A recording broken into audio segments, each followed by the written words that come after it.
Tránsito a Maguaña, escrita por la doctora Cecilia Miño Grijalva, autora de este libro, una escritora quiteña dedicada al avance de los sectores sociales menos favorecidos y a la defensa del medio ambiente. Tránsito a Maguaña, como hace referencia la autora, fue una mujer indígena, analfabeta, maltratada y sumida en la pobreza.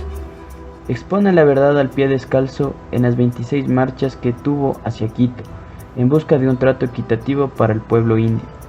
Nunca renunció a su pasión por la justicia, que nace desde el llanto, ya que ella vivió el maltrato de su padre, y desde la espiritualidad de la madre que orienta a su hija hacia la búsqueda de la dignidad social, a través de un recio liderazgo.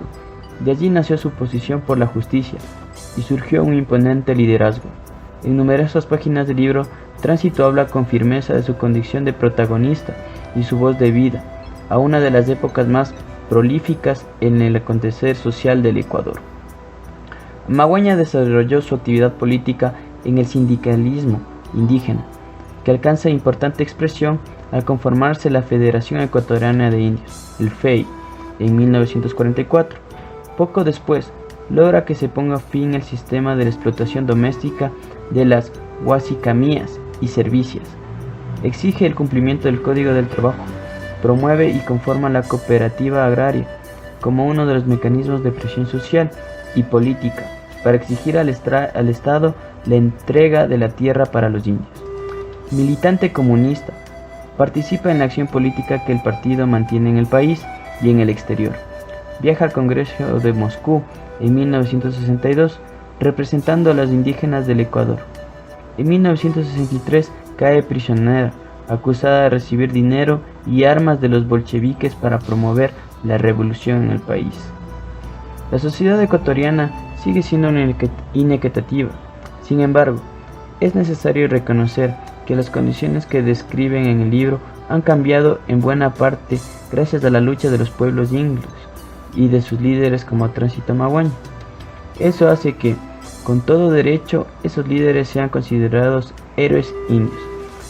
Así, Tránsito a Maguaña, junto con muchos otros hombres y mujeres, son los creadores de una nueva ecuatorianidad que, no sin dificultades, han aprendido a verse a sí mismas como pluricultural. Se señala en esta presentación de la obra. La autora del libro, Cecilia Miño, compartió largas jornadas con ella y su gente, y gracias a las extensas entrevistas de este libro recrea páginas enteras de las expresiones orales de la protagonista. Mamá Tránsito nació el 9 de septiembre de 1909 en la hacienda de Pesillo. Aunque nunca tuvo documentos para probarlo, un año después de que el gobierno liberal de Eloy Alfaro implementara la ley de beneficencia o ley de manos muertas, con el fin de expropiar a los frailes mercenarios e incorporar la tierra y la mano de obra indígena al mercado durante el periodo de 1908-1913. Sin embargo, el propio Estado asumió su administración hasta que finalmente las tierras fueron dadas en arrendamiento. La hacienda de Pesillo quedó entonces dividida en tres predios: Pesillo, Moyurco y La Chimba, aunque más tarde fueron reagrupadas de nuevo y integradas a un solo arrendatario. Los frailes habían sido patrones brutales y crueles, aunque la situación de opresión se mantuvo bajo el dominio de los nuevos arrendatarios.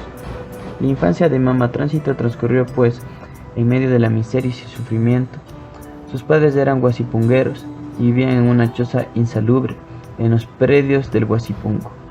Trabajaban 8 días a la semana, curtiendo pieles, cuidando el rebaño de 1.700 ovejas y prestando sus servicios huasicamías a mayordomos y a capataces a cambio de papas, cebada y trigo.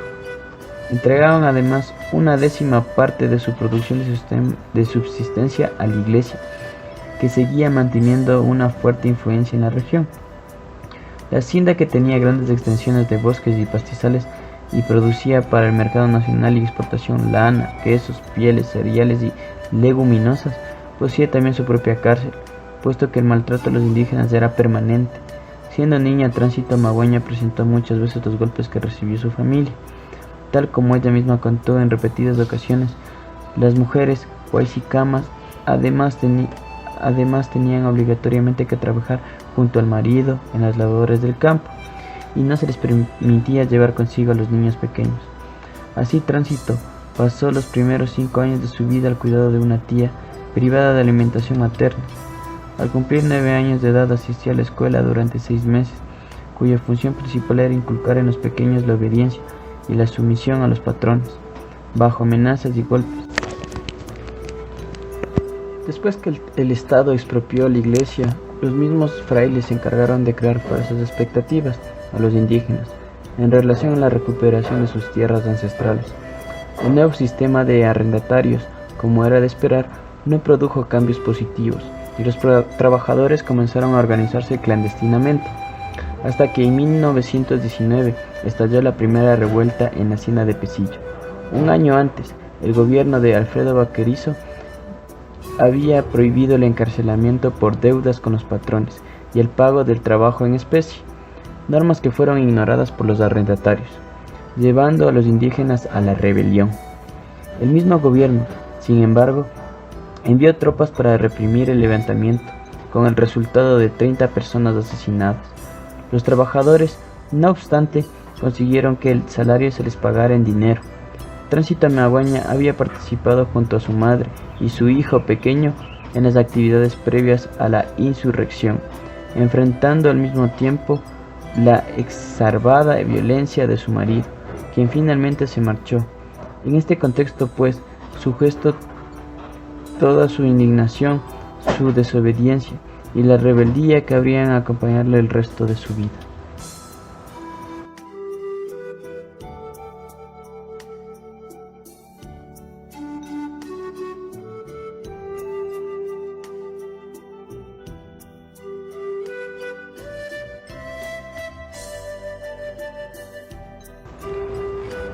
Comprometida con el incipiente movimiento indígena, Tránsito Maguaña comenzó a participar en las reuniones del Partido Comunista, fundado en 1926 como Partido Socialista del Ecuador, PSE. En febrero de ese mismo año ocurrió un nuevo levantamiento en la región, cuando los patrones de la hacienda Changala se apropiaron de las tierras que algunas comunidades mantenían en propiedad desde la época colonial, conocida como la Rebelión de Changala. Impulsó el liderazgo de Jesús Gualavisi, fundador del PSE. Fomentó también la colaboración entre la izquierda y el movimiento indígena, un episodio excepcional en la historia política de América Latina.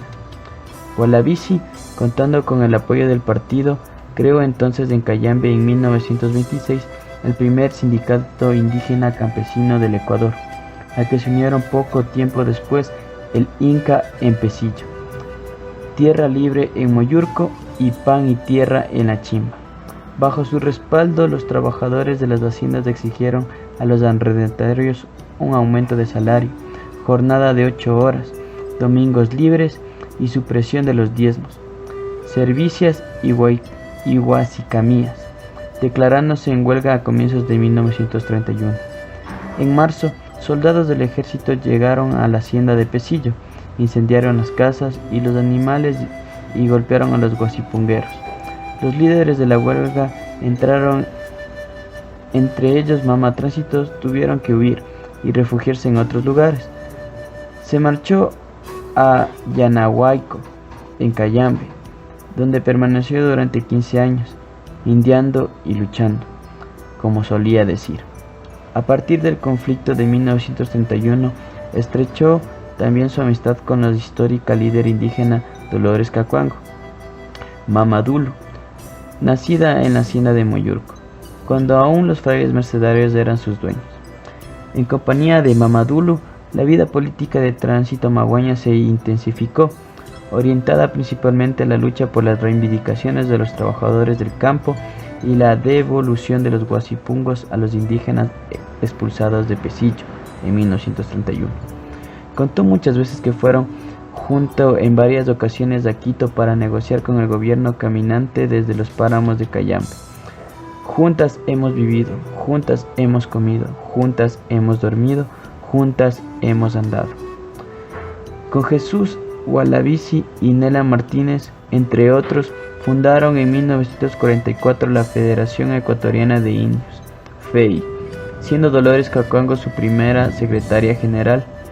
La FEI exigió por primera vez públicamente el derecho a la tierra, la regulación de la jornada de trabajo y de salarios en las haciendas, servicio de salud, educación bilingüe y vivienda. En 1945, ambas mujeres impulsaron igualmente la creación de las 4 escuelas bilingües, castellano-quichua, en Cayambe.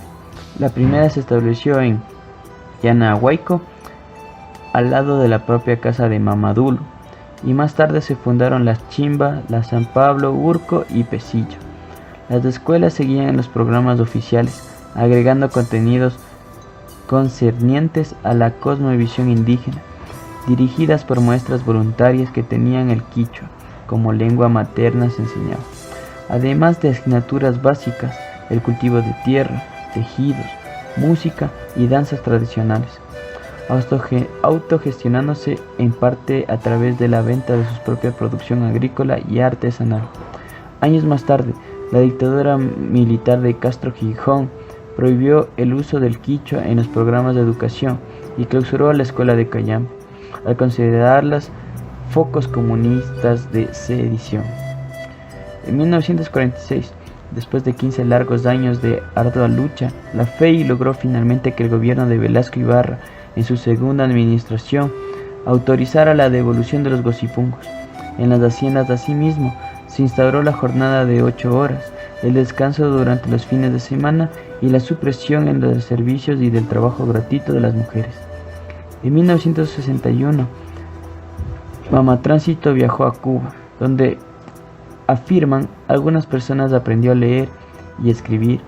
En 1963 visitó a la URSS y al regresar al país, tras una instancia de 4 meses, fue apresada y acusada de tráfico de armas, siendo liberada poco tiempo después gracias a la intervención del expresidente Galo Plaza.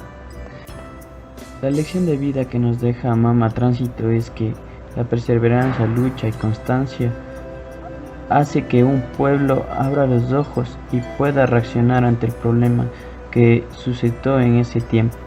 A continuación les voy a presentar un audio donde presentamos lo que fue Mama Tránsito. Yo solo para mané, yo solo para mané, ya me voy, ya me estoy yendo, ya me voy, ya me estoy yendo, de esta linda tierra, de esta linda tierra, ya me voy, ya me estoy yendo, ya me voy, ya me estoy yendo. Ay, arrineme, mi casa tarine vida, mi casa tarine vida, gangasa kiringine, alcohosna auyangine, comprenden,